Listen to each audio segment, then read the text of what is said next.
Ahí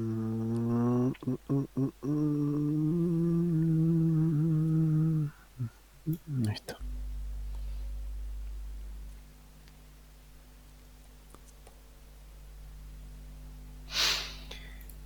Bueno, muy bien. Vamos entonces con lo que nos queda como última clase de la unidad 6. Voy a poner a grabar. Damos inicio. Muy bien. Bueno, estamos entonces en la segunda clase de la unidad 6 de almacenamiento secundario.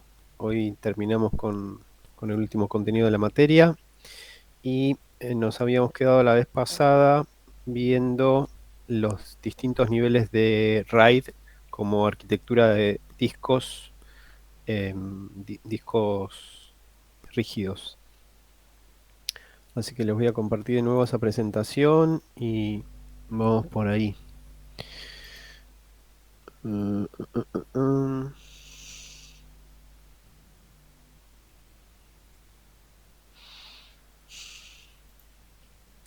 Bueno, ahí estamos. Voy a pasar rapidito. A modo de repaso, la vez pasada habíamos visto de qué se trataba un disco rígido, cuáles eran sus características para grabación, para lectura, algunos datos de su organización, el tema de las pistas, de los sectores, de las dos formas de almacenar información, la tradicional y la multizona. Vimos este dibujito. Estaban las dos formas, el sector y una serie de datos técnicos y de performance de un disco. Y nos habíamos quedado al final en esta arquitectura de discos de RAID, en donde habíamos llegado a ver la primer de las configuraciones o el nivel 0, que era el nivel inicial, de stripping. En este nivel habíamos dicho que los 4 discos que tiene el nivel, que son 4 discos de datos, lo que aportan es más que nada performance, porque no hay redundancia de datos, o sea, no hay strips adicionales o redundantes, y cualquier falla de cualquiera de estos 4 discos, en este caso, hacía que toda la información, o digo toda, gran parte de la información estuviese en riesgo de perderse porque no hay duplicidad, ¿no? Y habíamos visto que los datos, los usos más relevantes por un tema de performance eran actividades de edición, de imagen, de video, en general todo ese tipo de actividades que necesitan performance, que no requieren gran inversión y no hay perjuicio, digamos, por una posibilidad muy grande de pérdida de datos, porque es una actividad, digamos, que tiene un tiempo finito y después se persiste el resultado en algún otro disco, ¿no? Bueno, ese era el nivel 0. Vamos rapidito recorriendo el resto. Así seguimos después con los otros dos temas que nos quedan, que son dispositivos ópticos y de estado sólido. Bueno, el nivel 1 es, si quieren, como el opuesto o todo lo contrario al anterior. Se llama nivel espejado. Es espejado porque justamente este nivel aporta la mayor duplicidad o redundancia de datos. En este nivel, como ven acá, tienen espejados los discos de datos. Si tienen 4 discos de datos, tienen 4 discos de redundancia. Es decir, en este caso necesitarían 8 discos en total para armar esta configuración RAID, ¿no? Recuerden que todo esto está conectado a través de un controlador RAID, que es una placa que va dentro de la computadora, sea un servidor o una computadora individual, y los 8 discos están conectados a ese controlador, y el controlador es el que resuelve la complejidad de la grabación en strips en cada uno de los discos, las sincronizaciones y la abstracción para el sistema operativo o para el usuario final de ver todo esto como una única unidad lógica, por ejemplo, no sé, con la letra D, H, F, la que sea. ¿Ok? Bien, ¿qué ocurre acá? ¿Cómo funciona esto? Cada vez que se graba algo en este nivel, los strips de los archivos se van grabando en forma paralela en el disco de datos, si quieren, y en el disco redundante. En lo que es la grabación no hay pérdida de performance porque cada uno de estos discos actúa en forma independiente, con lo cual no se penaliza el tener que grabar en dos discos cada strip porque ocurren en simultáneo, ¿no? Y al margen de la alta disponibilidad de datos, por tener una redundancia completa, la otra gran ventaja que provee esto es la performance, ¿no? Porque al margen de la misma performance que puede dar el nivel cero, acá lo que pueden ocurrir son genuinas peticiones de lectura en paralelo, ¿no? Porque yo puedo tomar una petición de lectura en el disco 1, por ejemplo, para leer algo acá, y en simultáneo hacer otra petición de lectura en este mismo disco redundante, ¿ok? Y las dos peticiones se podrían resolver completamente en paralelo, ¿no? Entonces eso da una mejora de performance muy importante. Claramente, la gran pega de este nivel es el costo, ¿no? Que es un costo elevadísimo y no aplicable a cualquier uso, ¿no? O sea, no tiene sentido, digamos, una redundancia tan grande hoy en día porque no es tan fácil que digamos, un disco se, se rompa o tenga algún problema como para justificar en todos los casos tremenda inversión, ¿no? De tener el doble de discos solamente para asegurar la disponibilidad. Les muestro acá al final y después vuelvo el tema de los usos. Básicamente esta redundancia aplica o tiene sentido para usos, por ejemplo, de contabilidad, financieros o cualquier aplicación que requiera una muy alta disponibilidad, ¿no? Disponibilidad es que eh, yo como usuario nunca deje de tener esa información en línea, ¿no? Porque en este caso, claramente, si se rompe uno de los discos, siempre voy a tener la información espejada en el otro, ¿no? Ya sea el original, si quieren, o el disco espejado, cualquiera de los que se rompa, siempre voy a tener la disponibilidad de la información en forma transparente. O sea, yo no me voy a dar cuenta que algún disco está fuera de línea. El único caso en donde esto deja de ser confiable es que justo este disco o cualquiera, ¿no? Su original y su copia se rompan exactamente al mismo tiempo, ¿no? Cosa que es infinitamente improbable, digo infinitamente, muy baja la probabilidad de que ocurra en un contexto este, actual, ¿no? Por la calidad de este tipo de discos. Bien, vamos al siguiente nivel. El nivel 2 plantea una redundancia un poco más barata. Ven que acá hay, en vez de 8 discos, 7 en total. Hay 4 discos de datos y 3 de redundancia. Y esa redundancia se calcula por lo que se llama o se conoce como un código autocorrector. En este caso, en este ejemplo, es un código de Hamming. Un código autocorrector es un algoritmo que permite detectar y corregir errores de datos.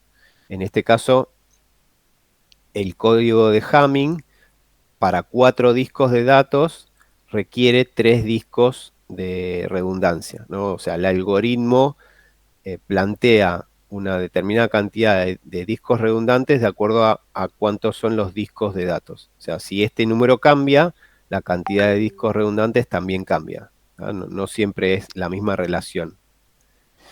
pero en este ejemplo es muy cercana al otro, ¿no? Como este esquema es muy costoso, fíjense que en vez de 8 son 7, y hay otros mecanismos más avanzados que vamos a ver después, que tienen un costo mucho más bajo. Bueno, este nivel termina siendo un nivel teórico, o sea, no van a haber aplicaciones comerciales del nivel 2, ¿ah? Con lo cual, nada, lo dejamos solamente desde el punto de vista teórico.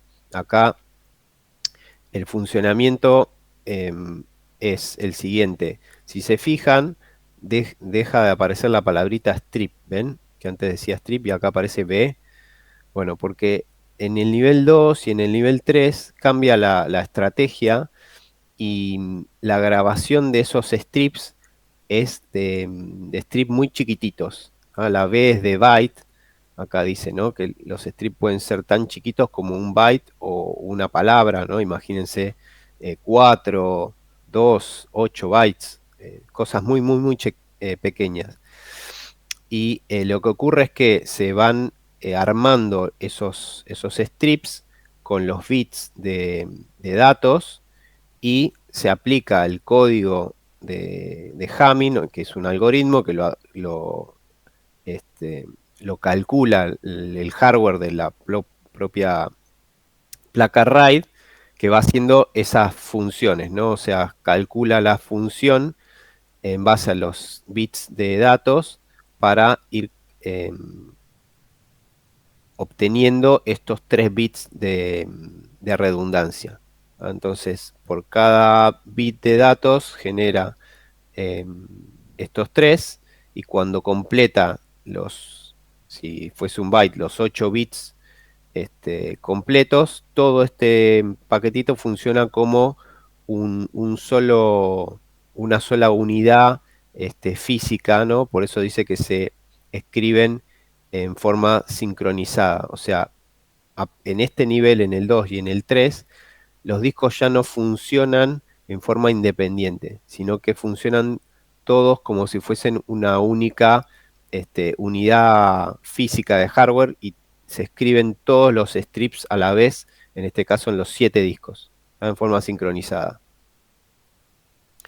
Bien, este es el nivel 2, ya les digo, no tienen usos comerciales por el alto costo y niveles superiores como el 3 que aportan características de performance similares con un costo mucho más bajo. El nivel 3, que se llama de paridad por intercambio de bits, es similar al anterior en el sentido que eh, usa un algoritmo de paridad para calcular, en este caso, un único bit de paridad. Acá de nuevo tenemos strips pequeños, o sea, cada strip puede medir un byte. Y en este caso, para 4 bits o 4 discos, digamos, de datos, solo se requiere un disco de redundancia. ¿Ah? El algoritmo acá es mucho más simple que el algoritmo de Hamming. Obviamente que no provee tanta redundancia, o sea, en este esquema solo un disco se puede romper y se puede recuperar toda la información. Si se rompe más de uno ya no puedo, pero de nuevo, como la probabilidad de ruptura simultánea es muy, muy, muy baja, en la práctica no vale la pena, en la mayoría de los casos, invertir más plata en redundancias más complejas, ¿no? Entonces, este nivel es el más versátil porque es el que eh, no es tan caro, tiene una redundancia interesante, o sea, un disco se rompe y sigo trabajando como si nada, eh, y bueno, y tiene obviamente beneficios de performance como en todos los casos, ¿no? ¿Cómo funciona el nivel 3? Bueno, se usa un algoritmo, que ahora lo vamos a ver, que es un algoritmo muy sencillo, que va haciendo una función lógica, que es el XOR entre los bits de datos. Entonces hace un XOR entre cada uno de estos bits y cuando termina de hacer esos XOR, el resultado es un bit, va a ser un 1 o un 0, y ese es el bit de paridad que graba acá. Eso lo hace con todos los bits de cada strip y cuando termina de hacer todo ese cálculo, como pasaba en el nivel anterior, graba todo a la vez. Esto funciona en forma sincrónica, ¿no? Como si fuesen esos 5 discos una única cosa física, ¿no? O sea, están todos sincronizados para grabar a la vez los cinco strips eh, de información, ¿no? Los 4 de datos más el strip de, de paridad, ¿no? Em, bueno, ¿cómo funciona el algoritmo? Para eso voy a abrir pim, pim, pim, pim. Voy a abrir el libro de Stalin y les muestro ahí el algoritmo.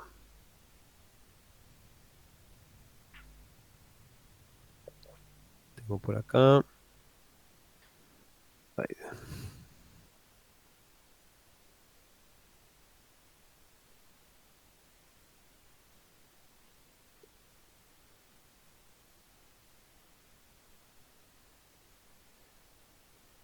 Bueno, ahí estamos. Chuc, chuc, chuc, chuc. El 0, 1. Acá está.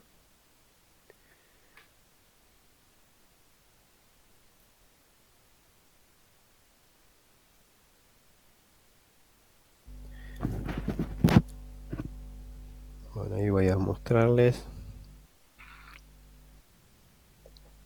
Bien, ahí creo que se ve mejor, ¿no? Sí. Bueno, ¿cómo se calcula la redundancia entonces en el nivel 3?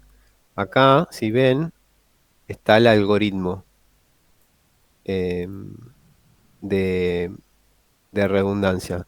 Cada uno de estos X, ven que dice X3, X2, X1, X0, sería uno de los discos de, de datos. El subíndice I sería cada uno de los bits de cada strip de cada uno de los discos, ¿no? O sea, este algoritmo se calcula bit a bit. Por cada bit del strip se genera un bit de paridad.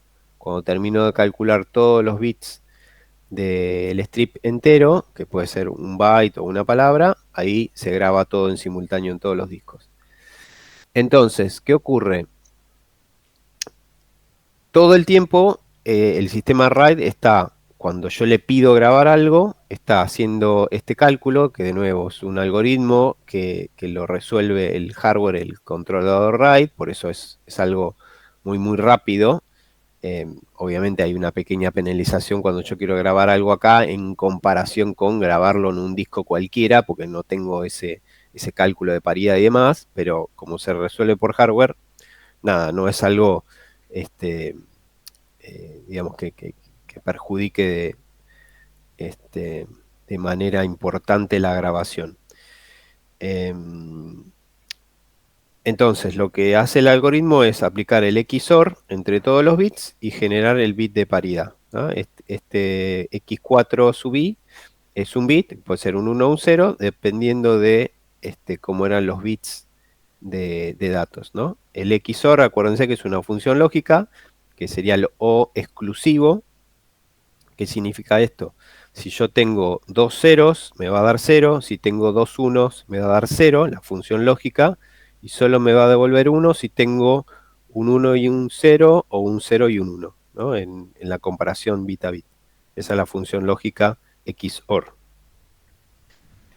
Bien, ¿cómo funciona esto cuando algo sucede, ¿no? O sea, todo el tiempo se está haciendo este cálculo, ahí está todo muy bien. Ahora, si se rompe un disco, ¿cómo es que este mecanismo me sirve o le sirve al sistema RAID para poder resolver ese error y no perder disponibilidad de datos, ¿no?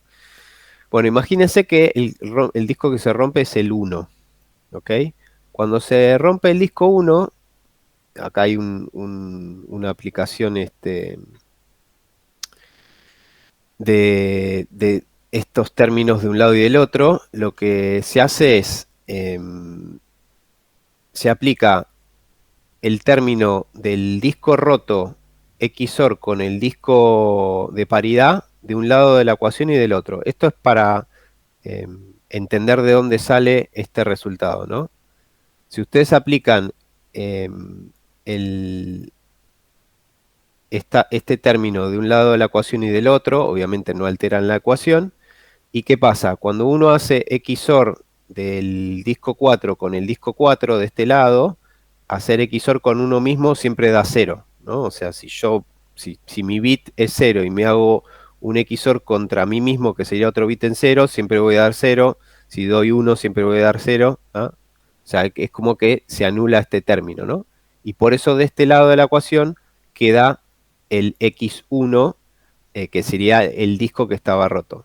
Y del otro lado de la ecuación, si yo aplico el mismo término, ¿no? X4, X1, de este lado de la ecuación, el que se anula es justamente el X1 con el X1 que estaba antes, con este, ¿ven? Este con este. Se anulan, por lo mismo que les dije antes, y de este lado de la ecuación van a quedar los tres discos de datos, el X0, el X2 y el X3, y el X4 que era el disco con el bit de paridad. ¿Ah? Entonces, ¿qué ocurre en un evento de falla de disco? Cada vez que yo le pida una petición de lectura a mi sistema, el sistema se va a dar cuenta que el disco 1 está roto, y entonces para saber cuál era el bit que estaba en ese disco roto, hace todo el tiempo este cálculo. Entonces regenera a través del disco de paridad cuáles eran los bits que tenía ese disco roto. ¿Ok? Entonces, eh, por cada lectura, está regenerando digamos, en forma en línea, digamos, esa información. Obviamente que ahí hay una pequeña penalización en la lectura porque eh, tiene que estar haciendo ese cálculo, ¿no? De reconstrucción de bit. ¿Ah? Profe, una consulta. Eh, sí, Este tema, el cálculo este para recuperar el bit perdido de la paridad, sí, ¿se pasa sí. con cualquier bit o solo con el uno? No, no, no, es un ejemplo con el uno. Te Ah, puede pasar con cualquier disco, se te puede romper cualquiera de los discos y siempre podrías hacer lo mismo. está perfecto. ¿Mm?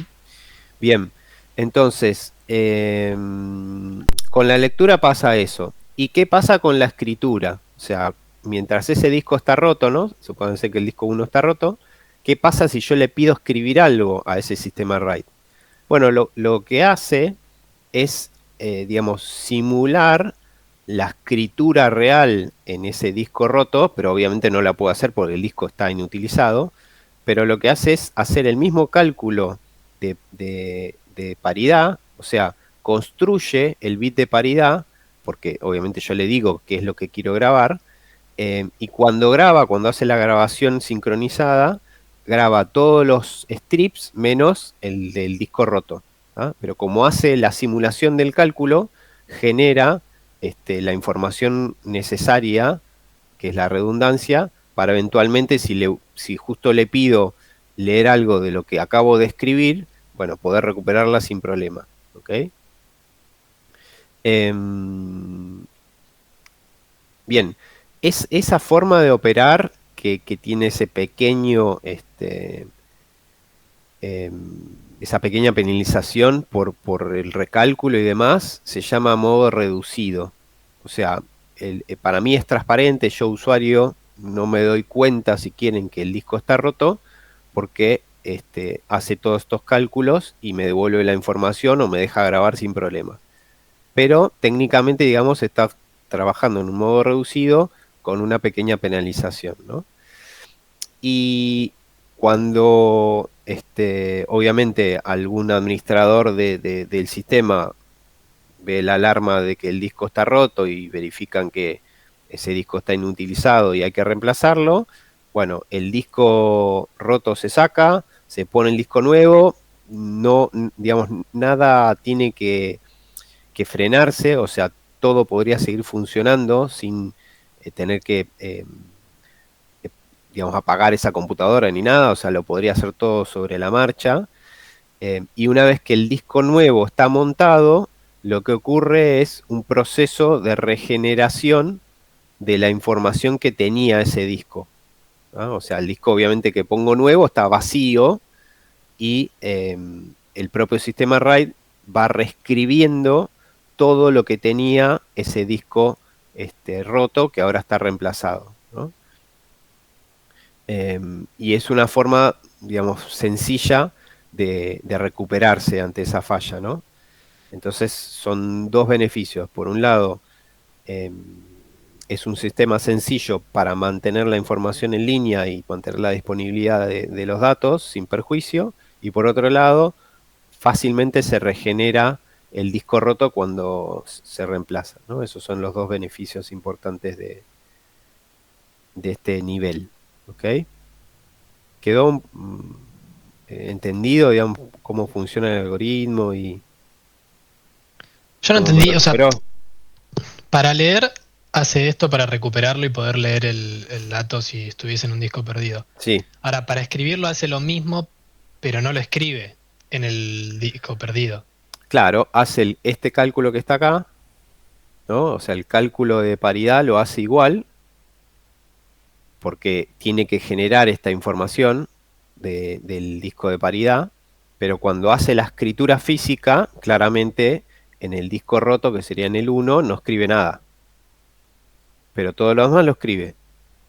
Pero si se lo Entonces, pidieses, lo puede recuperar de vuelta haciendo esto, digamos. Ah, ok. exacto, Es como que exacto, lo escribe tal en la cual. nada, pero aún así lo tiene para dártelo. Claro, o sea, Ok, sí. necesita hacer este cálculo para poder generar la información de paridad y que esa información de paridad sí quede. Si no, durante ese momento, si no hiciera esto, todo lo que vos grabases no sería recuperable, digamos, no tendría sentido grabar algo que ya sabes que no hay forma que lo podés recuperar nunca, ¿no? Bien. eh, bueno, voy a dejar momentáneamente esto y voy a volver a la presentación para comentarles cuáles son los usos generales del nivel 3. Ya les digo, es el nivel, si quieren, que tiene bastante versatilidad porque no es caro y nada, tiene bastante disponibilidad. Bueno, acá están los usos, se pueden usar para cuestiones también de edición de imagen, edición de video, cualquier aplicación general que requiera alta throughput sería, digamos, velocidad de- o performance, digamos, a la hora de escribir en el disco, ¿no? Bien, nos quedan tres niveles más. El nivel 4 vuelve a ser un nivel no implementado.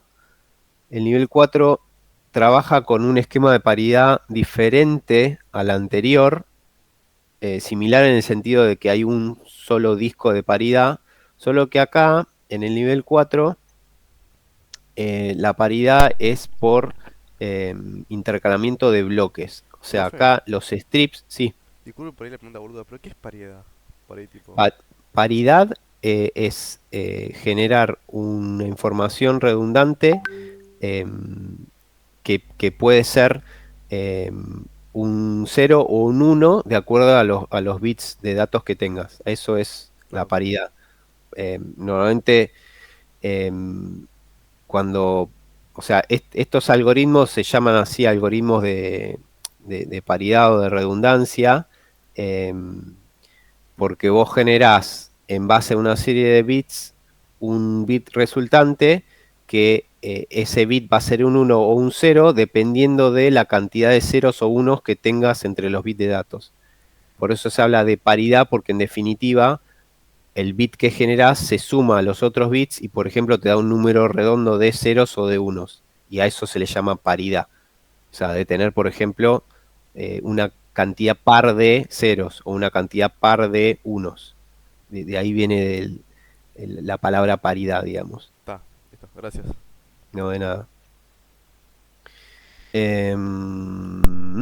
Bien, entonces les decía que en este caso la estrategia de grabación, en vez de ser de strip pequeños o de los strip iniciales del nivel 0 de nivel 1, en el nivel 4 y de acá hasta el 6, la estrategia es tener strip más grandes, de bloques, ¿no? O sea, son mucho más grandes que los strip pequeños que venían usando el nivel 2 y el 3.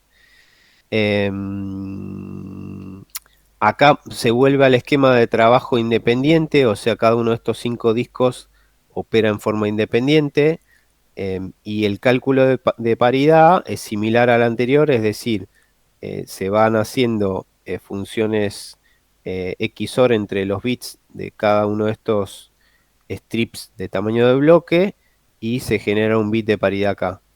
Cuando están todos los bits generados, se graban los bloques y el bloque de paridad. Solo que acá esa grabación puede ocurrir en forma independiente, es decir, no es que todos funcionan como una única pieza de hardware que graban a la vez, sino que se puede estar grabando el bloque 0 en un instante y el bloque 2, no sé, 2 milisegundos después. ¿Okay? No funcionan todos sincrónicos.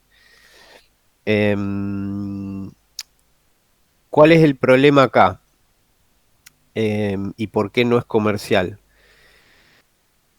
El problema está en que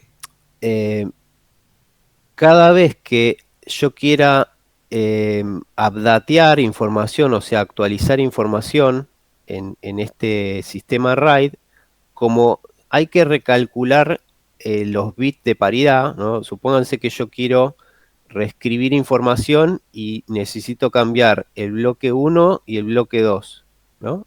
Los bits de estos bloques los necesito actualizarlos, necesito cambiar porque algo cambió en el archivo que, que, que, que estaba formado por estos bloques. Cuando yo tengo que actualizar algo, como además de tener que tocar estos bloques, como hay un cálculo de paridad con todo el paquete completo, tengo que actualizar este bloque también en este disco. Y si en simultáneo pudiese estar resolviendo otra operación de escritura, supónganse que una operación de escritura de actualización era el bloque 1 y el 2. Y otra operación de escritura podría ser el bloque 12 y el 15. En teoría, como son 4 discos independientes, yo podría estar haciendo la operación completamente en paralelo y tendría una buena performance, porque escribo el 1, el 2, y escribo el 12 y el 15 en forma paralela, no tengo que esperar uno, hacer la grabación de uno y después del otro. Pero ¿qué pasa? Como cada vez que yo actualizo algo, siempre tengo que usar este disco para grabar la paridad, estas operaciones que podrían ser independientes no las son, porque mientras se está queriendo grabar la información de paridad de este proceso de actualización, no puedo terminar de grabar esto otro porque tengo que usar el mismo disco. ¿Ah? Entonces, necesariamente se me serializan las actualizaciones porque siempre tengo que usar este disco como un concentrador de paridad, ¿no? A eso se le llama cuello de botella por disco de paridad. Y es por eso que este esquema, este sistema, no es comercialmente usable. Vamos a ver que el nivel 5 resuelve esto y deja de existir ese cuello de botella. ¿Ok? O sea que el disco de paridad solo puede hacer una escritura o lectura a la vez. Claro, Eso porque estaba no pensando. puedo paralelizar sobre el mismo disco dos operaciones. O sea, Ah, físicamente, imaginemos que son todos discos rígidos, y si recuerdan el funcionamiento del disco rígido, tenía una cabeza lectora grabadora que se tiene que posicionar en un determinado lugar donde quiero grabar, por ejemplo, este bloque. y no puedo grabar en simultáneo este otro bloque que puede estar en otra parte del disco. O sea, necesariamente se serializan las grabaciones, ¿no? Entonces, por eso eh, se dice que es cuello de botella, porque tengo potencialmente la posibilidad de paralelizar operaciones de entrada a salida, pero eh, las tengo penalizadas si son actualizaciones, ¿no? Si son lecturas, eventualmente podría hacerlas, pero si son actualizaciones, no tengo forma, ¿ah? Entonces, nada, tengo un problema de performance importante que se resuelve en niveles superiores. ¿Ok? Sí, sí, sí. Gracias. No, de nada. Bien, nivel 5. ¿Cómo funciona esto? Es paridad, o sea, hay un cálculo de bits de redundancia o de paridad, pero el intercalamiento está distribuido entre los distintos discos. O sea, acá ya no hablo de 4 discos de datos y uno de paridad, sino que hablo de 5 discos en el paquete que son multiuso, si quieren. Y la paridad se va escalonando, ¿ven? Que se va calculando escalonadamente en todos los discos. Entonces no hay un único disco que tenga toda la paridad. Entonces, eventualmente, por ejemplo, si yo actualizara el bloque 1 y el 2, tengo que escribir la paridad acá, pero si actualizara el bloque 12 y el 14, tendría que actualizar la paridad acá, ¿ven? Entonces, tranquilamente podría hacer una operación de salida o de escritura que actualice estos dos y este, y después otra que actualice estos dos y este, ¿ok? Em, no tengo más ese cuello de botella. No significa que siempre voy a poder hacer todo exactamente en paralelo, porque bueno, claramente si la paridad me queda justo en el mismo disco, no sé, acá esto vuelve, ¿no? A ocurrir, ¿no? Esta escalerita, en algún momento vuelve a pasar, ¿no? Y si justo tengo que actualizar en este disco la paridad y en este disco la paridad que viene después, bueno, no en todos los casos voy a zafar de ese cuello de botella, ¿no? Pero en la inmensa mayoría de los casos no lo voy a tener más, ¿no? Y bueno, el resto del funcionamiento es igual que el nivel anterior. Son todos strips grandes de bloques. Cada disco funciona en forma independiente, o sea que se puede grabar o leer cada disco físico por su lado. Y el cálculo de paridad es a través de un algoritmo simple como el que vimos en el nivel 3. ¿Ok? ¿Para qué se usa nivel 5? Bueno, tiene también mucha versatilidad. Básicamente tiene una buena redundancia y se usa para servidores de archivos o de aplicaciones, para servidores de base de datos, servidores web o de mail o de noticias o servidores de intranet, en fin. Es el nivel RAID que tiene la mayor versatilidad de todos, porque no tiene un alto costo, porque ven que tiene una paridad con un disco adicional, o sea, si tengo 4, con 5 me alcanza, eh, y, y nada, tiene buena performance y un costo acotado, ¿no? Y el último nivel, que es el 6, es muy similar al anterior, solo que le agrega un doble nivel de paridad. Es decir, en vez de usar 4 más 1, acá uso 4 más 2. Lo que se suma acá es una paridad adicional, que puede tener otro algoritmo de paridad, no importa cuál. Y entonces tengo redundancia doble, con lo cual en este ejemplo de 6 discos se me podrían romper 2, que podría recuperar todo el sistema, aún incluso teniendo 2 discos rotos en forma simultánea, ¿no? Al mismo tiempo. De nuevo, con la calidad y el tiempo medio entre fallos de este tipo de discos, más en ámbitos de servidores, que no son los mismos discos que uno puede comprar para una computadora de escritorio, son discos que están pensados con otro rendimiento y con otro, este, digamos, con otra confiabilidad. bueno, es rarísimo que tenga la mala suerte de que dos discos en simultáneo al mismo tiempo se rompan, ¿no? Pero bueno, en algún contexto que ahora vamos a ver, puede ser necesario tener esa extremada confiabilidad o disponibilidad de datos y bueno, puedo pagar ese disco extra para tener ese contexto, ¿no? Em, ¿Para qué usaría el nivel 6? Bueno, básicamente acá está resumido como cualquier, para cualquier aplicación de misión crítica. ¿Qué sería una aplicación de misión crítica? Bueno, una aplicación, digamos, un uso en el que en mi ámbito laboral, digo, estos de nuevo son todas soluciones empresariales, eh, necesite ese nivel de disponibilidad de datos y valga la pena la inversión, ¿no? O sea, no sé, en un banco, bueno, para ciertas aplicaciones en los cuales no puedo darme el lujo de que por ejemplo, si lo uso para un servidor de aplicaciones, que las aplicaciones que tengo montadas en ese servidor dejen de estar en línea, ¿no? O si lo uso para un servidor de base de datos, que de golpe mi base de datos no esté disponible porque mi paquete RAID dejó de funcionar, ¿no? A eso se le llaman aplicación de misión crítica. ¿Ok? ¿Me siguieron ahí con los niveles de RAID? Sí, sí, sí. Sí, sí. Bien.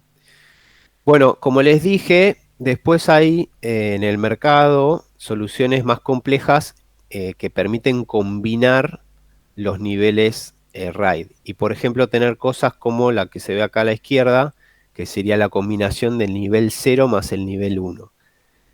¿Cómo se lee esto? Tengo un nivel 1 de redundancia, o sea, estos dos discos de datos están espejados acá, pero en cada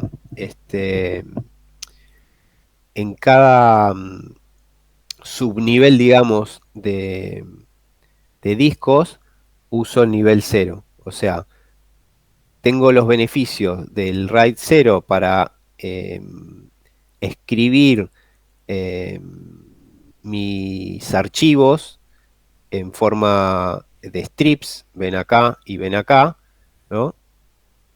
Puedo escribir en forma independiente y simultánea mis strips de datos acá y acá. Obviamente que estos funcionan todos como discos independientes, con lo cual no hay penalización alguna. Pero a su vez, como los pongo espejados a los dos RAID ceros, en realidad tengo un RAID 1 por encima de ellos, ¿no? ¿Ah? Entonces tengo los dos beneficios. La performance del 0 y la confiabilidad del 1, ¿no? En 4 discos en total. Y por acá tienen una mezcla de nivel 0 y nivel 5, ¿ven? RAID 5.0 o 5+0. Esto es, si se fijan, un esquema de RAID 5 con paridad intercalada, ¿ven? Pero a su vez un RAID 0. ¿Por qué? Porque si se fijan, mis archivos se van distribuyendo en realidad en todos los discos. ¿Ven? Que acá dice A1, A2, A3, A4. O sea, cuando el sistema escribe algo, escribe un strip acá, otro strip acá, otro strip acá, otro strip acá, y después sigue. ¿Ah? O sea, todo el paquete funciona como un RAID 0, con la mejora, digamos, o con la este, performance que me da el nivel 0, pero tengo subdividido ese nivel 0 en dos subpaquetitos, digamos, en el que en cada subpaquetito aplico el RAID 5 con paridad, ¿no? Entonces, de esa manera tengo beneficios de RAID 5 en cada subparte, digamos, y todo mi paquete completo toma el beneficio de la escritura en RAID 0, ¿no? Y así, nada, pueden encontrar un montón de otros ejemplos, incluso creo que hay algunos ejemplos que tienen hasta 3 niveles de RAID, o sea, se monta esto, por ejemplo, 5 con 0 con otra cosa más, ¿no? O sea, se pueden hacer tan complejos como se requiera o se necesite, ¿no? Obviamente que cada una de estas combinaciones, digamos, hay que entender cuáles son los beneficios, cuáles son los parámetros de performance que voy a obtener y en base a eso, la elección más acorde a lo que quiero obtener, ¿no? O sea, digo, hay que pensarla, ¿no? No se montan estos niveles hacia la ligera.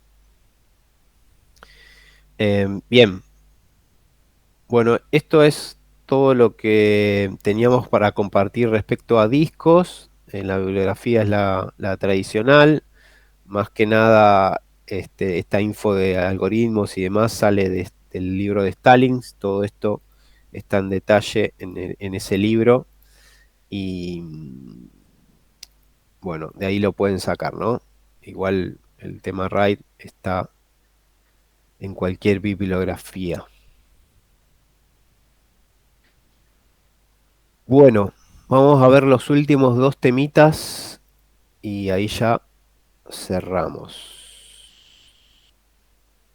Esperen un cachito.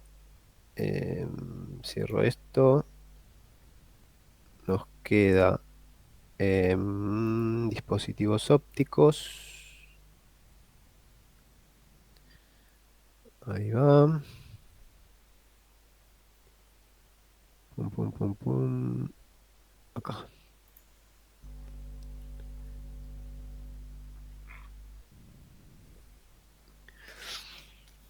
Bueno, medios ópticos. Repasando un poco el contexto, estamos viendo distintos medios de almacenamiento que se llaman secundarios, es almacenamiento para persistir información, o sea, para guardar datos en una computadora, en un servidor, en un mainframe, en una supercomputadora, lo que sea, que estén en línea, o sea, que estén, no en línea, que estén persistidos, digo, que no sea información volátil, que no sea información que yo desenchufo la máquina y se pierde, ¿no? O sea, es almacenamiento de información más allá del uso de la memoria RAM circunstancialmente para ejecutar mis programas, ¿no? Habíamos visto los sistemas de cintas magnéticas y cuál era el foco de su uso para archivar información o para resguardar o backupear información. Vimos los discos magnéticos como discos rígidos para almacenar información en línea, o sea, información transaccional, información que la tengo que tener todo el tiempo disponible. Y ahora vamos a centrarnos en los medios ópticos. Los medios ópticos, si quieren, eh, son un competidor directo en cuanto a usos de las cintas magnéticas. O sea, tienen el mismo nicho de mercado, la misma aplicabilidad. Los medios ópticos se usan también para archivar información. ¿Qué era archivar información? Era dejar guardada información por un tiempo muy prolongado por algún tema, sea regulatorio, legal, eh, para resolver consultas de mis clientes o lo que sea necesario, ¿no? Yo guardo una información, la dejo en ese medio, dejo ese medio físico en algún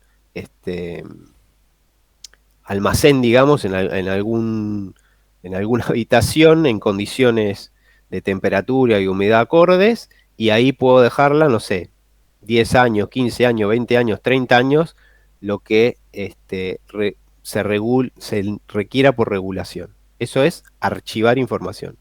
Y el otro uso que vimos era backup o resguardo, que implica que, por ejemplo, una vez por día, una vez por semana, una vez por mes o lo que sea la política de backup, yo tengo información en línea, por ejemplo, una base de datos, y requiero resguardarla por las dudas se me rompa algo. Entonces, no sé, a la noche corre un proceso que barre toda la información de esa base de datos, la graba, por ejemplo, en una cinta o en estos dispositivos ópticos, me deja esa copia de resguardo y yo quizás al día siguiente, si nada pasó y no se rompió nada, uso ese mismo dispositivo, o sea, ese cartucho de cinta o ese, vamos a ver, cartucho de discos ópticos, y reescribo ese backup porque ya el backup del día anterior no me sirve para nada, ¿no?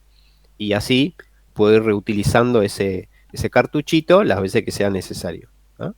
Eso eran los dos usos. Ahora vamos a ver la tecnología desde su inicio y qué es lo que hay hoy disponible en el mercado, ¿no? Dentro de estos medios, ¿no? ¿Hasta acá me van siguiendo? ¿Se entiende el contexto? O sea, es como para pasar backup, básicamente. No lo entiendo. Son los dos usos: archivo de información Y backup. y resguardo backup, Está bien. ¿no? Sí, sí. Pregunta: ¿conocen algún medio óptico de almacenamiento de información de datos?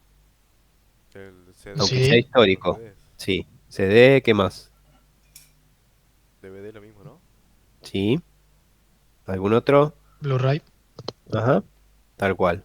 Bueno, esos son los históricos que vienen derivados de otras industrias, ¿no? O sea, no se crearon para la informática. El medio óptico es una adaptación, o sea, el medio óptico en la industria de la computación es una adaptación de otra industria para la cual se concibió ese medio óptico. A ver si me pueden ir diciendo. Por ejemplo, mencionaron el CD. El CD o el compact disc, ¿para qué industria fue pensado o se creó? Para el audio. Ujú. Para la distribución de música, si quieren, en forma digital. Ese fue el, el uso para el cual se concibió, ¿no? El DVD y el Blu-ray, ¿para qué se crearon? Para video de alta definición. Ujú. El DVD para video en general y el Blu-ray para video de muy alta definición, ¿no? Bien, ¿dónde se origina todo esto? Y un poco ciertas características el estándar original del CD que perduran hoy en día, ¿no? El CD, que es un estándar que creó Philip y Sony en el año, allá por el año 80, definió ciertos atributos físicos de los discos compactos que siguen hoy en día. Si uno mira un Blu-ray o un DVD o un CD, todos miden lo mismo. Son discos de 120 milímetros de ancho y 1,2 milímetros de espesor. Todas esas tecnologías miden exactamente lo mismo. Hay en el mercado algunas cositas que no cumplen con este estándar. Seguramente han visto DVDs pequeños, así de un tamaño mucho más reducido en cuanto a ancho, o CDs y demás, que fueron siendo distribuidos para ciertas cosas, ¿no? Pero el estándar de la industria siempre fue ¿no? Eh, una característica de performance que justamente le da el hecho de que el medio óptico esté, si se acuerdan, bien abajo en la pirámide, o sea, el más abajo es la cinta, el que está en la base de la pirámide, y si quieren, el siguiente escalón de la pirámide son los medios ópticos, que son muy, muy lentos comparados con un disco rígido, magnético, mucho más que, que un dispositivo de estado sólido, y de ahí a la memoria interna, que es rapidísima, ¿no? ¿Qué pasa? El disco compacto se creó para la industria de la música, como bien dijeron. La industria de la música estaba pensado para que la información se leyera en forma secuencial, eh, transcurriendo, digamos, si quieren, todas las pistas de audio de un CD, ¿no? O sea, yo distribuía un disco de un cantante y el uso más común inicial era, bueno, le pongo play, digamos, y voy escuchando todos los temas. Como la información se graba en esa superficie en forma de una única pista espiralada, ¿ven? Esto que está acá, que en algún momento pareciera ser que sean pistas concéntricas, en realidad es una única pista que va, se va desplegando, digamos, como una espiral, ¿ven? En la superficie del disco. Obviamente que esta pista espiralada no se ve físicamente, ¿no? Es algo que yo, si miro el disco, no lo percibo, ¿no? Pero está. Y sobre esa pista es donde se graba la información. Está bien en bloquecitos que se llaman sectores y bajo una tecnología que ahora les voy a comentar. Como ya les digo, estaba pensado para leer música. Lo que ocurre es que la velocidad lineal de lectura de información en esta espiral es constante, que es este CLB que figura acá.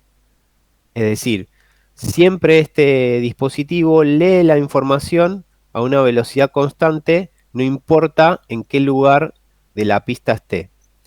Como eso, para que eso ocurra, lo que va sucediendo es que a medida que se va leyendo información más alejada del centro, y ven que la longitud del espiral se hace cada vez más grande, lo que va variando es la velocidad angular.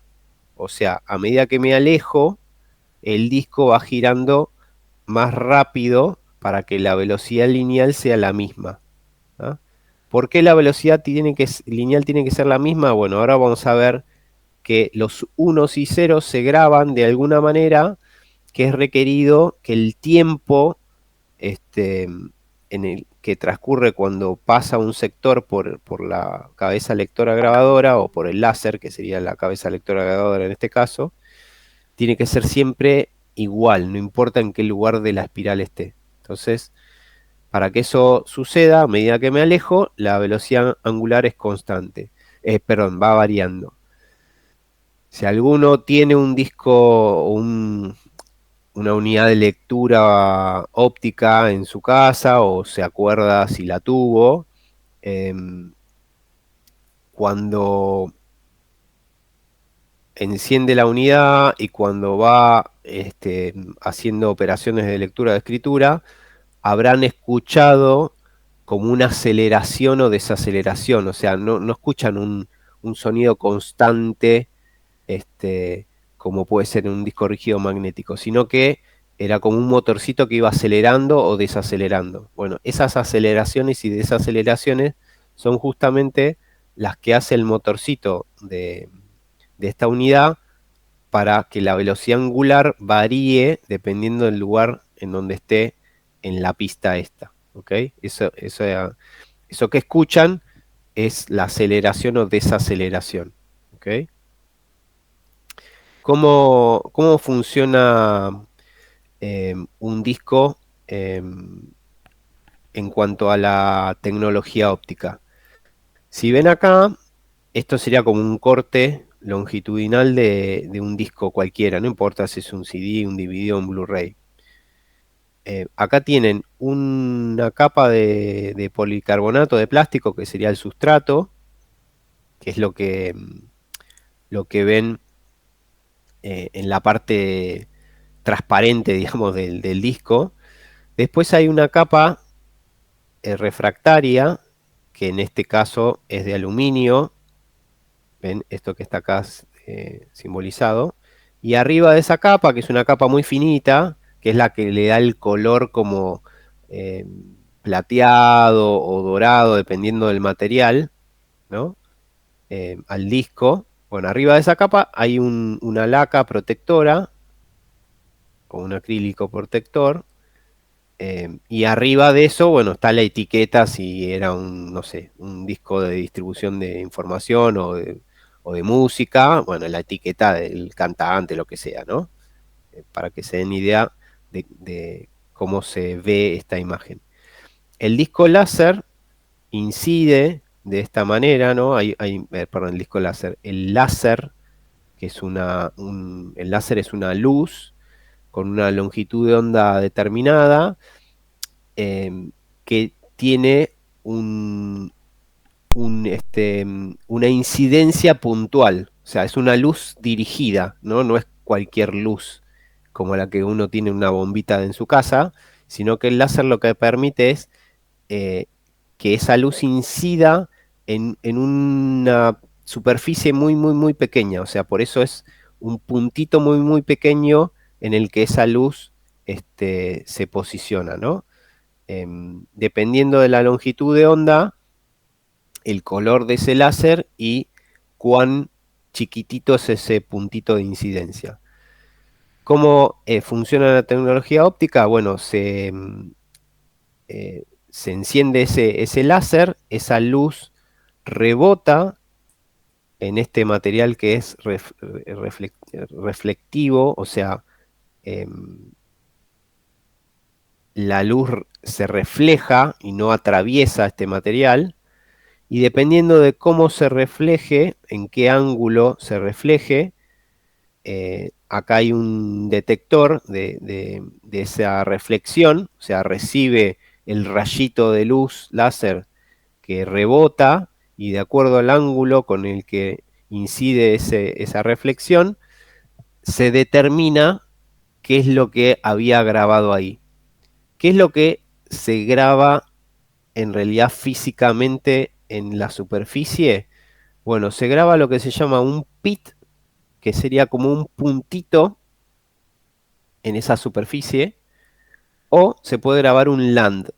Un land es un espacio sin pits, ¿no? O sea, es como una parte de la superficie que no tiene estas marquitas o estos puntitos, ¿no? ¿Y cómo eso se traduce en bits, ¿no? Bueno, un 1, la unidad lo detecta cuando existe una transición entre un pit y un land o entre un land y un pit. O sea, cuando el láser se va reflejando y detecta que acá había un pit y viene una transición con un land, bueno, eso lo identifica como un 1. Si después de este land vuelve a haber un pit, bueno, ese es otro 1. ¿Ah? Y un 0 es una ausencia de esas transiciones por un determinado tiempo. Es decir, si el láser, por ejemplo, acá incide, incide, incide y siempre rebota igual, ¿no? ¿Ven esta parte que no tiene puntitos, no tiene pits? Bueno, acá hay ceros. ¿Ah? ¿Cuántos ceros hay? Bueno, dependerá de cuánto es ese tiempo que se calcula para la transición. Y es por eso que se requiere que la velocidad lineal sea constante. ¿Por qué? Porque estoy calculando tiempos, entonces yo no puedo pedirle a la unidad que me determine tiempos diferentes de acuerdo a la parte de la pista espiralada en la que esté. Siempre tengo que calcular los tiempos igual, porque si no, no podría medir los lands o los ceros, si quieren, de la misma manera, ¿no? Es una forma un tanto rebuscada de almacenar información que para la industria de la música o del video va perfecto. Para la industria de la informática es un medio no muy amigable, ¿no? ¿Por qué? Porque hay muchas probabilidades de error. Esta forma de grabar, el funcionamiento de la detección de los unos y ceros, para la computación genera mucha probabilidad de error, que es resuelta por redundancia, ¿no? Algo similar a lo que vimos recién en RAID, o sea, se graba información extra para poder detectar y corregir posibles errores, ¿no? En la industria de la música no era tan relevante, ¿no? O sea, uno escucha una pista de audio digital y si en vez de haber este, leído un cero había un uno, ese bit digital, el oído humano, digamos, no lo puede traducir, ¿no? Uno no puede decir, ah, en esta canción acá había un cero y yo escuché un uno, ¿no? O sea, esos errores son imperceptibles. Ahora, en un archivo, si yo tenía un uno o un cero, ¿no? En un ejecutable, y ese ejecutable no me va a funcionar si en vez de un uno había un cero, ¿no? O sea, un solo bit de error me puede generar un caos total en la información que tengo grabada, ¿no? Bien, ¿qué más? En el caso de los discos compactos, la forma de distribución de información eran los CD-ROM, que eran los discos de solo lectura, digamos, uno no podía reescribirlos ni nada. Y lo que se usa es una técnica de encoding. ¿Se acuerdan que vimos cuando vimos la parte de cintas que hablábamos del encoding? ¿Alguien se acuerda qué significaba el encoding? Son protocolos y les van intercalando bits cuando no puede leer tantos bits seguidos. Por ejemplo, no sé, 4 1 seguido no lo puede leer, le pone ceros. Sí, más que protocolo usaría la palabra algoritmos, pero va por ese lado. O sea, son algoritmos para codificar la información que termina siendo grabada físicamente en el medio, ¿no? En el caso de los discos ópticos, al menos de los CDs, se usa una tecnología que se llama EFM. La sigla esa viene de 8 to 14 Modulation, modulación 8-14. ¿Por qué 8-14? Porque cada 8 bits de datos, o sea, mis bits lógicos, la unidad calcula 14 bits que son los que físicamente se graban en la superficie, ¿tá? Y modulación es esto del encoding, ¿no? O sea, modula la señal digital de 8 a 14. Entonces, la unidad tiene por hardware una tablita donde cada combinación de 8 bits, todos ceros, todos 0 y 1, en fin, todas las combinaciones de 8 bits tienen su correlación con 14. ¿Ah? Entonces la unidad, por ejemplo, cuando le pido grabar algo, eh, va a esa tablita y el byte que quiere grabar lo traduce en el byte de 14 bits si quieren y lo graba físicamente. Y cuando le pido leer algo, hace la traducción al revés. Lee esos 14 bits físicos que están en la superficie del disco y los traduce en 8 bits lógicos, que son los de datos del usuario, ¿no? Y eso ocurre todo el tiempo. A eso se le llama el encoding EFM, ¿ah? ¿Para qué se usa esta tecnología?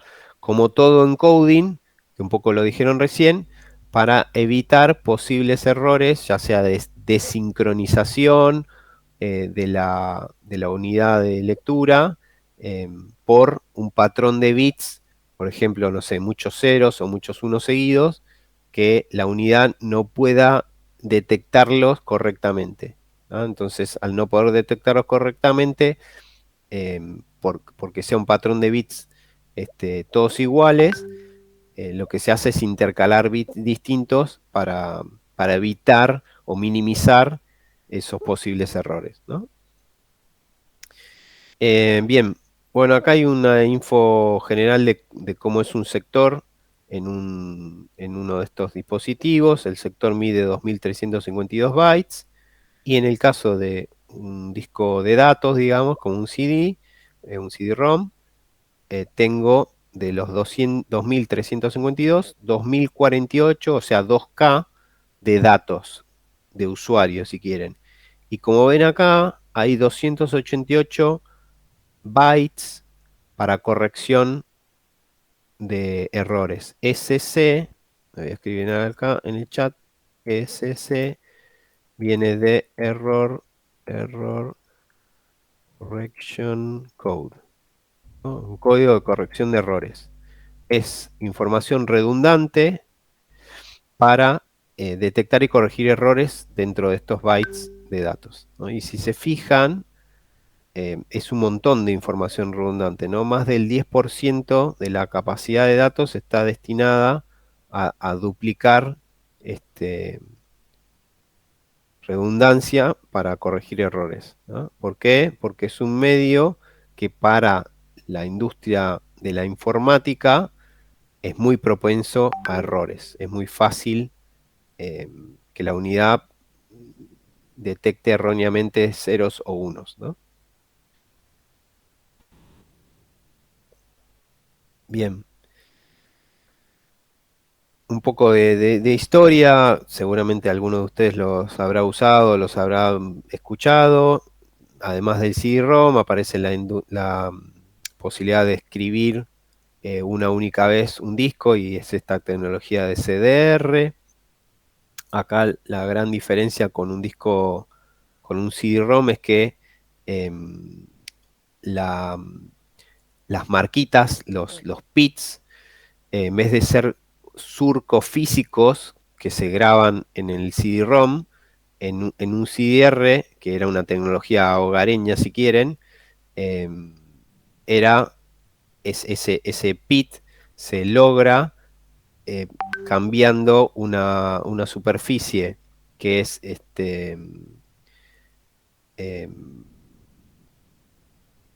digamos, plausible de modificarse por la luz láser. Esa luz láser quema esa partecita de esa capa de tinta, se llama quemarla porque físicamente eh, quema ese puntito, digamos, de esa capa de tinta y con eso genera ese pit, ¿no? Simula ese pit. No sé si alguno se acuerda o vio o escuchó que muchos de los software de grabación en estas unidades se llamaban burn algo, ¿no? De quemar, porque justamente el láser hacía eso en ese puntito de esa capa, ¿no? Bueno, acá hay un esquema de ese láser. Acá la capa, esta es la capa de tinta que les digo.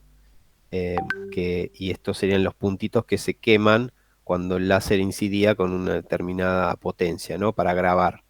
Con otra potencia leía la información ya grabada. Después estaba la tecnología de reescritura, que se basaba en un material de dos estados. El material, digamos, por defecto era cristalino, que reflejaba siempre la luz, y incidiendo el láser con una determinada longitud de onda, con una determinada poder, eh, transformaba el material ese cristalino a amorfo, o sea, de reflejar la luz a no reflejarla. Y eso simbolizaba el pit. Ahora, esta tecnología permitía revertir eso, por eso se podía borrar. El láser incidía con otra potencia y en ese pit que se había grabado, se podía desgrabarlo, o sea, podía pasar el material de amorfo a cristalino, o sea, volver al estado original. Entonces, por eso era regrabable, ¿no? Bueno, esto evolucionó como ya dijeron, en la industria del DVD. Básicamente, lo que fue cambiando en la configuración, digamos, de estas tecnologías fue, por un lado, que los pits se hacían cada vez más chiquititos.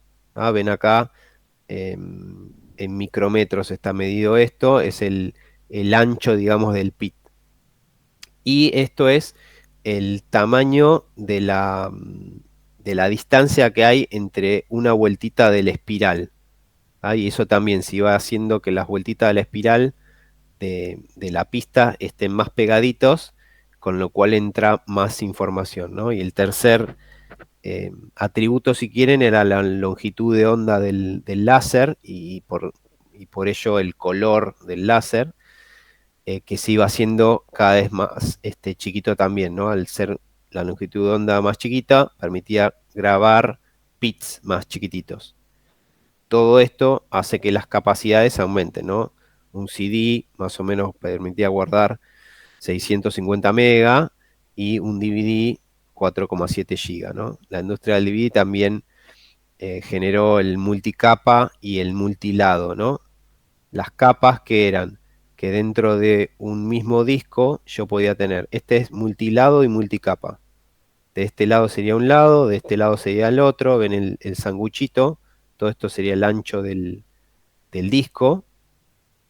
Y cuando era multilado, el ancho se dividía en dos, ¿ven? El 1,2 milímetros, que era el tamaño estándar, quedaba dividido en dos mitades de 0,6. Y a su vez, si se fijan, cada mitad tenía dos capas. ¿Ah? ¿Qué era una capa? Bueno, la tecnología esta lo que hacía era, o lo que hace, ¿no? Porque esto sigue existiendo, es poner una capita de un material semirreflectivo, con lo cual el láser podía incidir con una determinada potencia sin atravesar esta capa, entonces leía los pits y lands que están marcados acá, ¿ven? Ahora, si el láser incidía con una potencia mayor, atravesaba esta capa semirreflectiva y podía leer lo que estaba escrito en esta otra capita, ¿ven?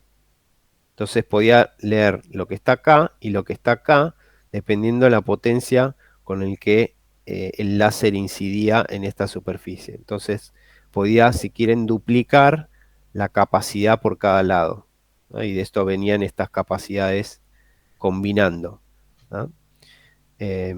Bueno, las capas no comercialmente no iban mucho más de dos, no recuerdo si había discos con más de dos capas en ese momento, ¿no? Y bueno, acá también existía la industria del grabable y el regrabable. Después apareció el disco de alta definición, que tenía dos tecnologías, que la más comercial fue el Blu-ray. Y acá la misma historia, ¿no? Cambia la longitud de onda del láser, en este caso es azul, y se hace más chiquito. También cambia el tamaño del pit, la separación entre la pista en el espiral, y eso da otras capacidades que eran alrededor de 25 o 50 gigas, ¿no? También las tecnologías de escritura y reescritura, en fin. Acá tienen un resumen de las características tecnológicas que fuimos viendo, ¿no? Por un lado la longitud de onda del láser, ¿ven? Y el color que fue teniendo, este era el rojo y este era el azul, el tamaño del pit, hay otros datos técnicos, ¿no? El ancho del pit, eh, este, bueno, no me acuerdo el diámetro que tiene cada pit, en fin, bueno, algunos de estos datos los fuimos viendo, ¿no? El que le interese acá puede ver la comparativa y tienen visualmente cómo era el tamaño, ¿ven? De la información y cómo se hace cada vez más chiquitita, y por eso en la misma superficie idéntica del disco, ¿no? Que nunca cambió de tamaño, cómo se fue pudiendo almacenar más info, ¿no? Ahora bien, todas estas tecnologías fueron usadas en su momento para almacenar información, pero claramente hoy, por la capacidad de almacenamiento, están completamente obsoletas, ¿no? O sea, digo, ¿quién usaría hoy un disco físico de ese tamaño para guardar solo 50 gigas? ¿No? Parecía algo completamente irrelevante. Ahora, ¿qué es lo que hay en la industria?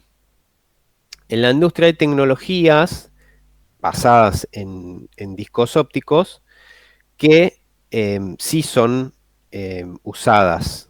¿Para qué? Para lo que les dije al principio, para resguardo de información o para archivo de información. ¿Y cómo es que sí sirven si las capacidades que vimos hasta ahora eran irrisorias? Bueno, porque aparecen tecnologías como esta de Sony y Panasonic, que es Archival Disk, ¿no?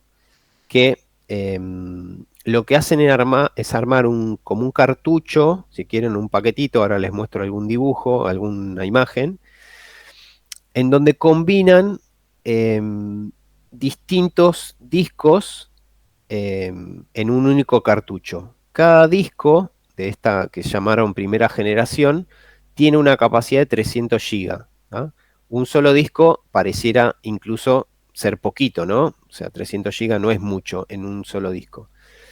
Obviamente que es muchísimo más que un Blu-ray. ¿Cómo logran esta capacidad? Bueno, tienen doble lado, 3 capas por lado, ¿ah? Y a su vez una tecnología que permiten grabar en la partecita de la pista y en el surquito que hay entre medio. Si se fijan acá, esta sería la grabación común en un Blu-ray. ¿Ven? Esto que está, perdón, está acá arriba y acá, es como que sería una vuelta de la espiral y esta sería otra vuelta de la espiral, ¿lo ven? En el medio hay como un huequito, ¿no? Que sería la separación entre cada vuelta de la espiral. Bueno, esta tecnología del Archival Disk lo que permite es grabar como si fuese una vuelta más de la espiral entre medio de estas dos, ¿ven? Entonces se duplica la capacidad de almacenamiento en la misma superficie, ¿no? Y acá arriba tienen esto que les decía, doble lado y 3 capas por lado, ¿no? Todo eso hace que la capacidad de un solo disco, que mide lo mismo que un Blu-ray o que un CD, se lleve a estas magnitudes, ¿no? De 25 o 50 GB por disco de Blu-ray, llevan a 300 GB por disco de esta tecnología, ¿no? Bueno, acá les dice la longitud de onda, en fin. Ahora bien, ¿cómo esto funciona más allá de un único disco? Bueno, acá hay opciones, esto no necesariamente todavía está disponible en la industria, de distintas generaciones de disco. O sea, un solo disco podría llegar en la segunda generación a guardar 500 GB y de la tercera generación 1 TB en un solo disquito, ¿ah? Pero esto todavía no estaba desplegado en el mercado. Ahora, con la tecnología de la primera generación, lo que hacen estos fabricantes es armar estos cartuchos, ¿ven?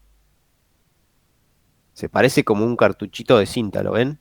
Pero acá adentro en realidad hay, si se fijan, 11 discos ópticos de 300 GB cada uno. Eso hace que todo este cartucho tenga una capacidad de 3,3 terabytes, ¿ah? Que si bien comparativamente con la tecnología de cintas que vimos, en la que un solo cartucho podía almacenar hasta 30 teras, nada, se acerca un poco, si quieren, a esas capacidades de almacenamiento. ¿Está bien? Ahora, con un solo cartucho, ¿se me soluciona la vida de almacenamiento? Claramente no. Entonces lo que aparecen son soluciones similares a las que vimos en la cinta. ¿Se acuerdan estas heladeritas, si quieren, que permitían guardar muchos cartuchos de cinta? Bueno, acá ocurre lo mismo. Permiten almacenar o usar en forma simultánea muchos cartuchos de estos tipos de discos ópticos. Entonces, por ejemplo, tienen la unidad más chiquitita de 7 cartuchos, perdón, la que se llama comercialmente unidad 7, que tiene 30 cartuchos. Eso les da una capacidad de 99 tera, ¿ah? Hacen 3,3 por 30 y les da esto. Después tienen esta, la de 14, 21, bueno, en fin, hasta esta, la mayor, que es de la 42U, que permite guardar hasta 535 cartuchos. Y eso sí les da una capacidad monstruosa de 1,76 petabytes. ¿Se acuerdan que un petabyte eran 1000 terabytes? ¿Ah? Esto es lo que hay hoy comercialmente en el mercado. Bueno, acá tienen esta misma tablita, digamos, escrita acá abajo. Eh, Así es como hoy se utiliza la tecnología óptica, ¿no? En este tipo de soluciones que comercializan algunos fabricantes como Sony, eh, con estas capacidades que compiten con la capacidad de almacenamiento de una cinta magnética, un cartucho magnético, y con prestaciones similares, ¿no? En cuanto a velocidad de lectura y de escritura y en cuanto a uso, que repito, es archivo de información o resguardo de información. ¿Ok? Em, ¿Alguno tenía idea de este tipo de tecnologías? Más allá de lo que vimos de CD, Blu-ray y demás. No, no. Ok. Bueno, quedó capturado el uso de esta tecnología, qué se podrían encontrar en el mercado.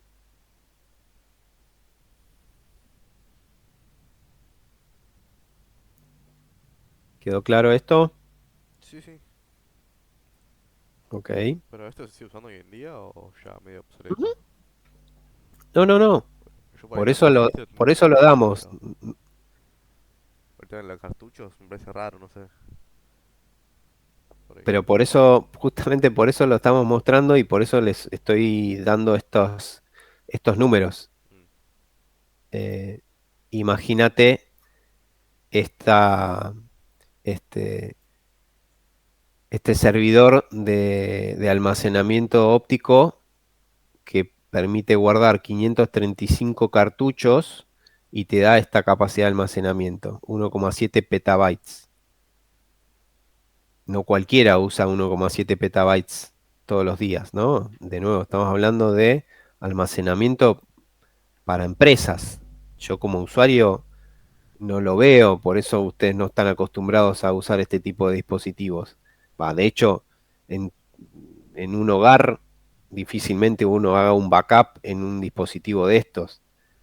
Usan la nube, usan ese tipo de cosas porque la cantidad de información que manejan es mínima. Ahora, en una empresa donde tenés bases de datos que tienen información de 40 millones de personas en Argentina, por ejemplo. Bueno, ¿dónde se resguarda toda esa información? En este tipo de dispositivos. Y esta tecnología, que acá tienen la página web, es real y es actual. De hecho, me voy a fijar si hubo alguna actualización. Em, Quería entrar a la página, esperen un segundo.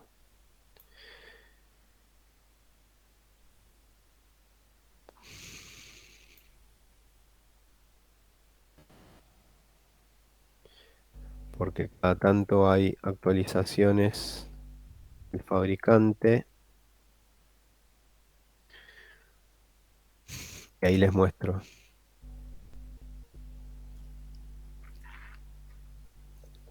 Miren, acá hay ya una actualización.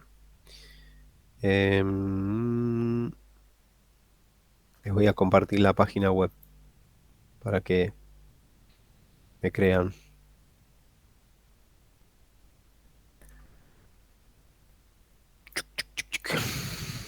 Este es el link que les dejé en la presentación. ¿Ven? La página oficial de Sony, de este producto que es el Archival Disk. ¿Ven acá? Y acá tienen. Este sería un dispositivo, le llaman standalone, porque es una unidad de lectura-escritura este, que funciona como una unidad externa, digamos, para algún servidor muy chiquito, algo de poca necesidad. Y cada cartucho que puedo meter acá se banca 5,5 terabytes, ¿ven? Esta es una evolución del cartucho que yo les mostré, que tenía 3,3. Bueno, estos ya tienen 5,5. La generación 3 de estos discos. No, Y después tienen estos bibliotecas. ¿Se acuerdan que en cintas hablábamos de lo mismo? Se llaman bibliotecas de cintas o de cartucho en cinta. Bueno, esto es bibliotecas de cartuchos de disco. Fíjense que pueden tener hasta 2, en este caso 2,9 petabytes. ¿Ok?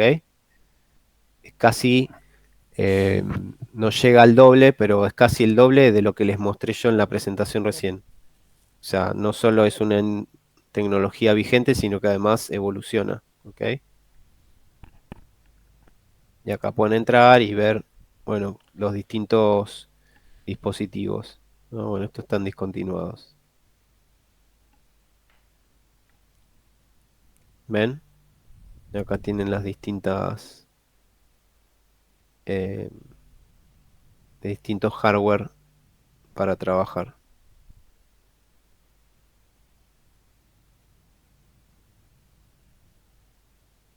Acá tienen los distintos cartuchos. Este era el de la generación uno, el que estaba en la presentación. Perdón, el de la generación 2 de 3,3. Y este es de la generación 3. ¿Ok? sí, sí, sí. Bueno, vamos al último tema de la noche. vamos a los dispositivos de estado sólido, que esto les es mucho más familiar seguramente.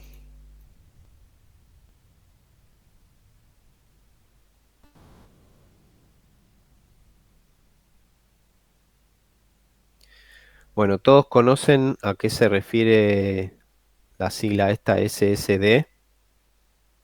Solid State Drive. Exacto. SSD viene de Solid State Drive. ¿Qué significa esto? Drive es dispositivo de estado sólido. ¿Por qué de estado sólido? Porque se trata de dispositivos o discos si quieren, porque se usan para eso, ¿no? Para reemplazar discos magnéticos. Son dispositivos que están basados en eh, memoria de semiconductora similar a la memoria RAM.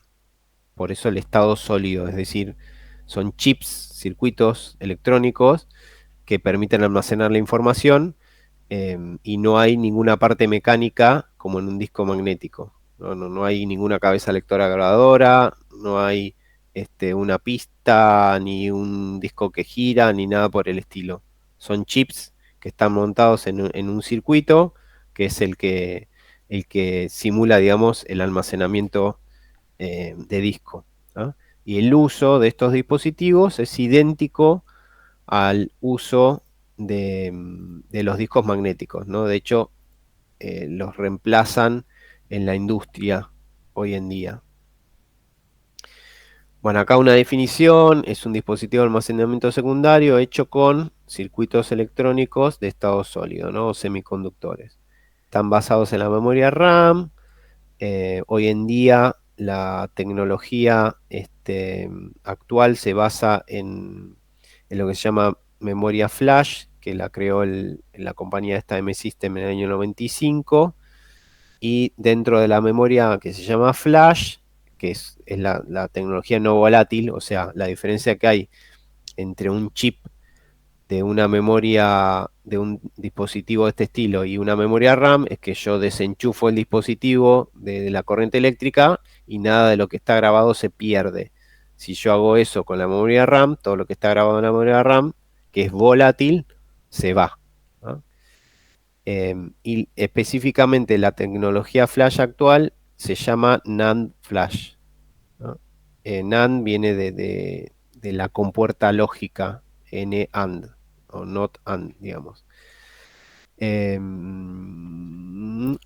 Bien, el primer intento, si quieren, histórico de este tipo de tecnologías los hizo la empresa Texas en el año 78 con una memoria mínima de 16K, que en realidad no era del todo similar a la actual, porque en realidad era tecnología de memoria RAM que tenía una energía auxiliar, o sea, era una memoria volátil, pero como tenía siempre una batería extra, persistía la información, ¿tá? Pero no era, si quieren, genuinamente la tecnología actual.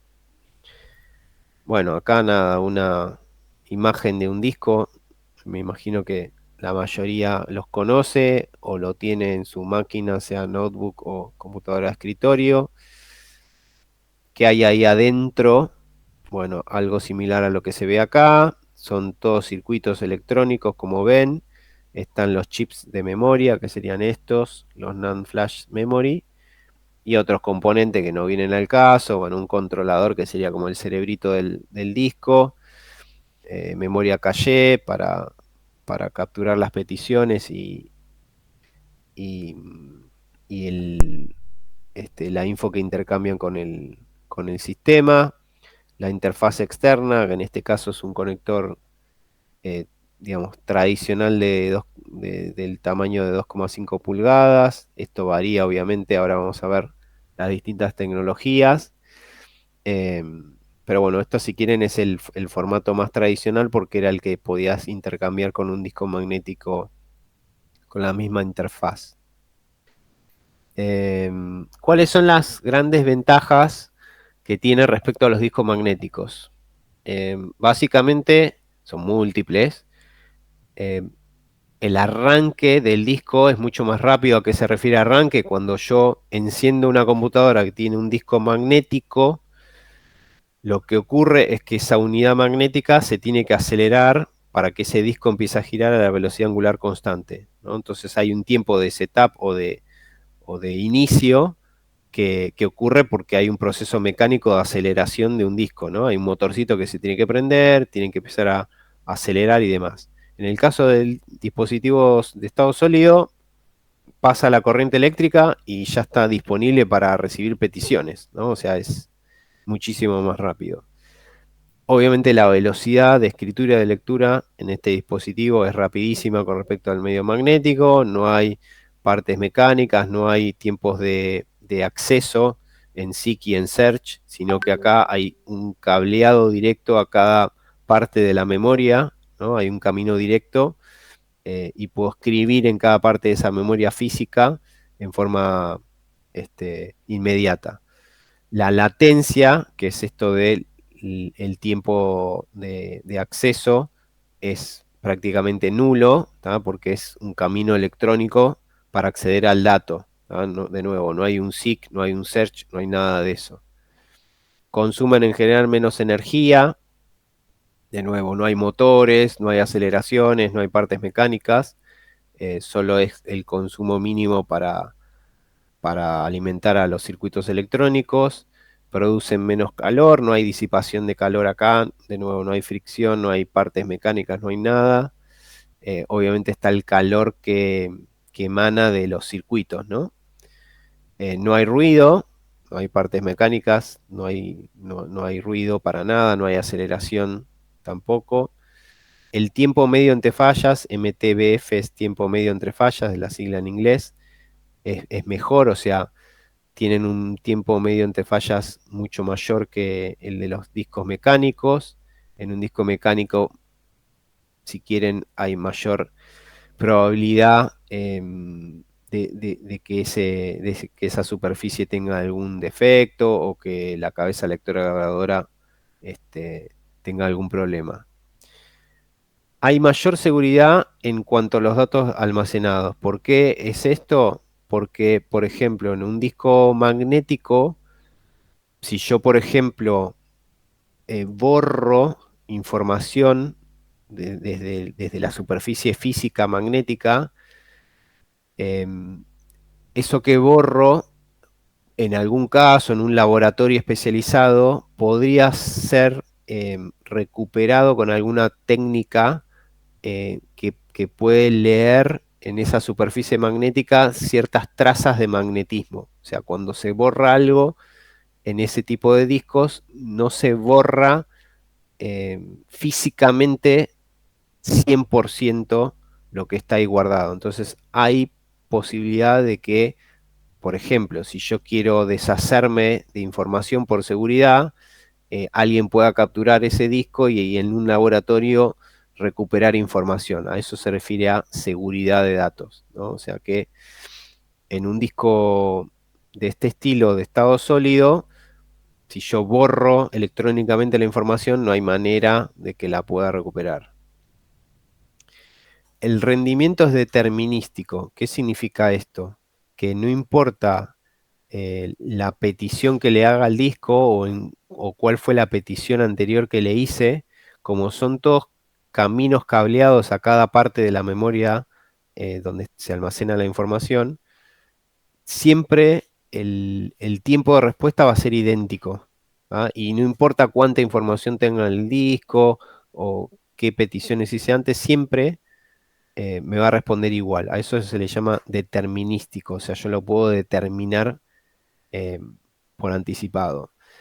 En el caso de un disco magnético, como vimos, el tiempo de acceso o el rendimiento puede variar. ¿Se acuerdan que vimos la fragmentación del disco? Que era que se iban grabando porciones de bloques en distintas pistas y eso podía hacer que mi archivo tarde más en leerse.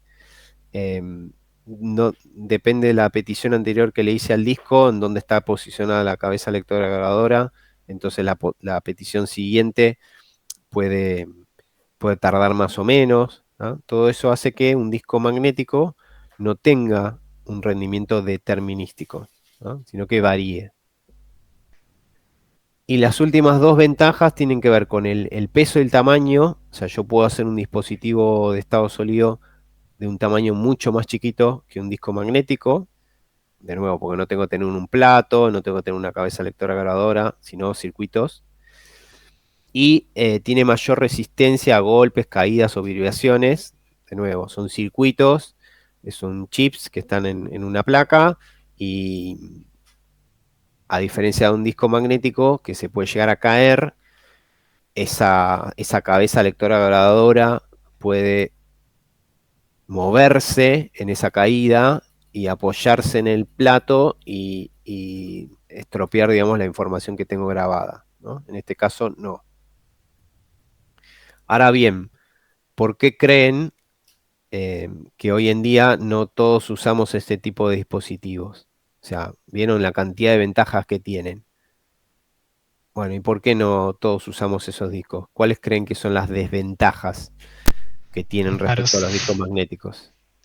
Por lo menos acá son carísimos. Bien, Lucas dice el costo por byte o por giga o por unidad de almacenamiento, claramente. Y también leí que era probable que ponerle se te quemen o tienen más errores o más problemas que los HD. Ujú. Y ¿Y qué después, más se les no sé. ocurre?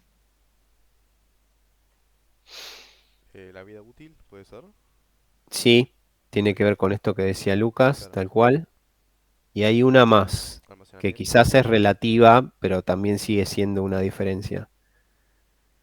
Recuperación ante fallos. Sí,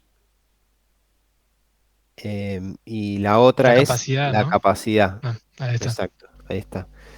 Es el precio, que es lo que todos percibimos por el valor que tienen estos dispositivos.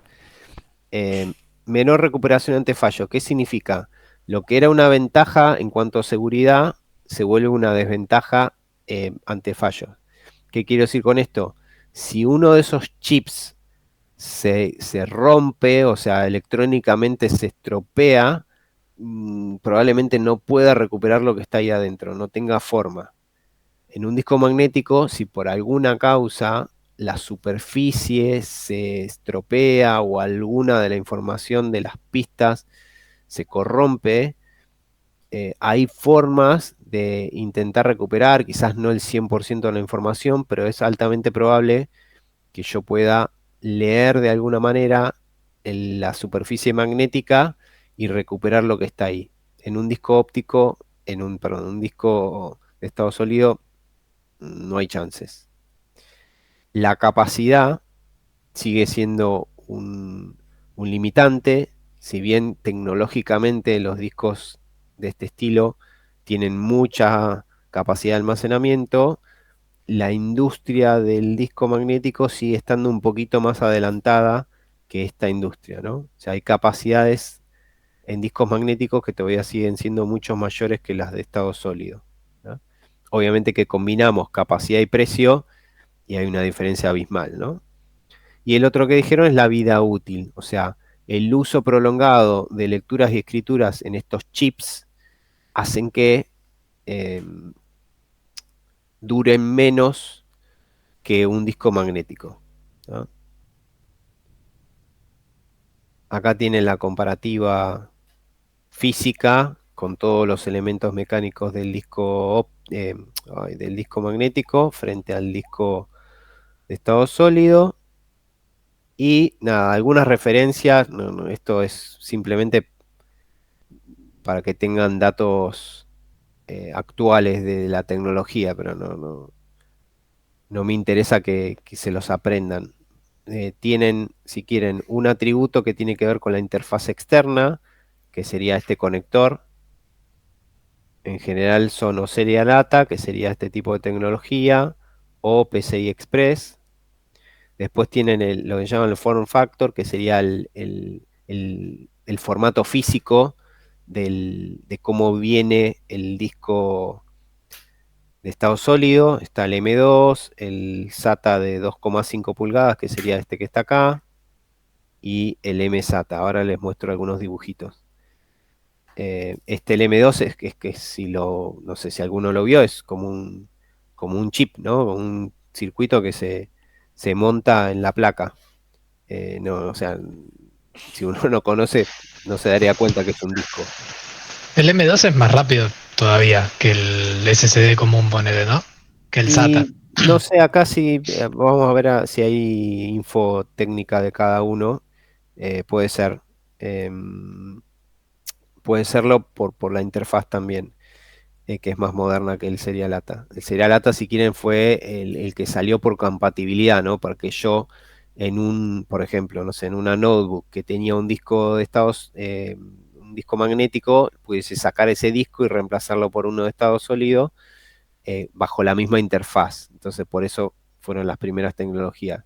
Ya cuando directamente creo hardware eh, con tecnología única de estado sólido, bueno, aparecen este tipo de interfase, ¿no? De form factor.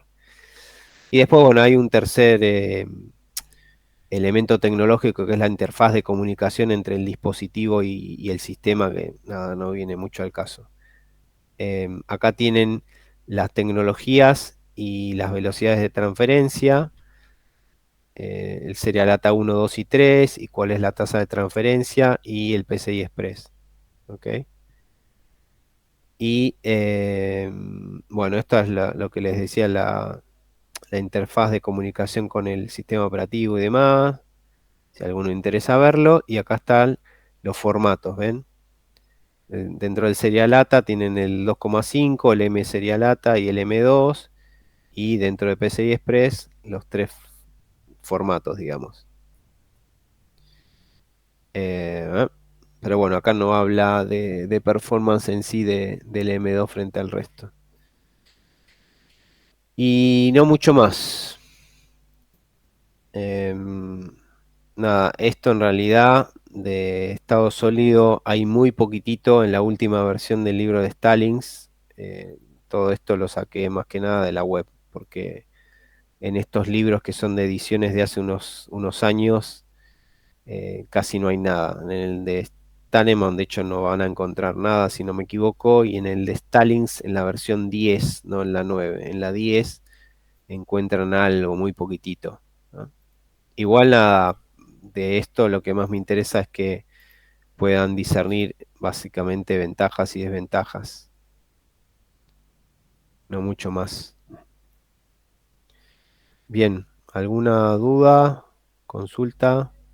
Respecto al final, profe, ¿sabes algo de la sede o me Sí, contestaron perdón, algo? no les actualicé la info. La sede es Paseo Colón, siempre va a ser Paseo Colón, salvo que ocurra algún desastre, pero en todas las fechas es Paseo Colón. Y la, el aula asignada, al menos hasta hoy, era la 107 para este miércoles. Igual siempre chequeen el aula en donde les dije, en el departamento. O sea, no se confíen y vayan directamente al aula porque puede cambiar, porque BDLI a último momento reasigna el aula, ¿no? Ok, buenísimo, gracias. Bien, ahí Leonardo leí el chat que confirmó que se le había quemado el SSD. Y ahí, Leonardo, ¿qué pasó? ¿Perdiste todo o hubo forma de que recuperes algo? Perdió todo. Bueno, ven, esto es en la vida real lo que les decía de Sí, a mí me da miedo eso también, por eso el SSD lo esto, ¿eh? uso para el sistema operativo, ¿viste? Y esas Recuperación ante cosas. fallas. Si se rompe, al piste. Perdón, ¿qué decías, Lisandro? O Lucas, perdón, no me acuerdo quién estaba hablando. No, que a mí me da miedo eso, que por eso tengo un HDD donde guardo ponerle la información o las cosas mías que no puedo recuperar o que no me gustaría perder, lo guardo en el HD. Y el SSD Claro. lo tengo para el sistema operativo, Ujú. aplicaciones y eso porque te abre todo más rápido. Claro, tal cual. Lo más relevante es no dejar información no resguardada, digamos, en el SSD, sino usarlo por performance, ¿no? Aplicaciones, o información que saben que la tienen resguardada y bueno, la dejan ahí para tener básicamente mejora en la performance, tal cual. Bien, bueno, si no hay ninguna duda adicional,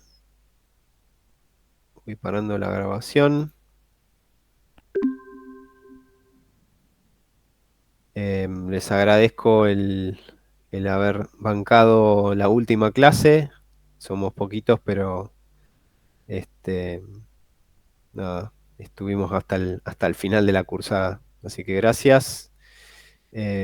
Éxitos para, para lo que queda de la materia. Nos veremos seguramente con la mayoría ahora en las fechas de final.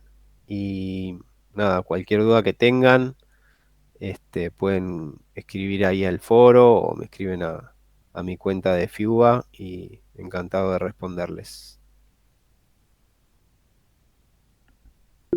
Dale, profe, muchas gracias. Nos Buenas vemos, Bueno, noches. Dante. Hasta gracias. luego. Buenas Nos noches. vemos.